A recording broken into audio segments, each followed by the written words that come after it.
Ajo që më shqetësoi ishte se kaloni menjëherë nga artikulimi i çfarë donin ta arrinin, bëj fjalë për vitin që vjen, direkt në zbatimin e saj, pa u futur fare në pjesën e komunikimit.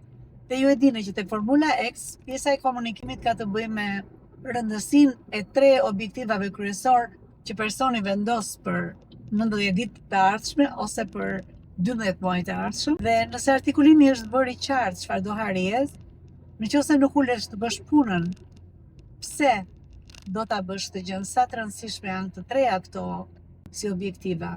Cili ka qenë skenari i jetuar për këto të treja, qoftë i jetuar, qoftë i dëshiruar, por që aty ku vendosen KPIs të tuat.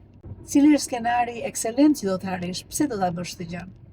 Dhe po aq e rëndësishme, kush me kë. Dhe vetëm mbasi mirë përcaktohet këto, ti mund të kalosh tek taking massive actions.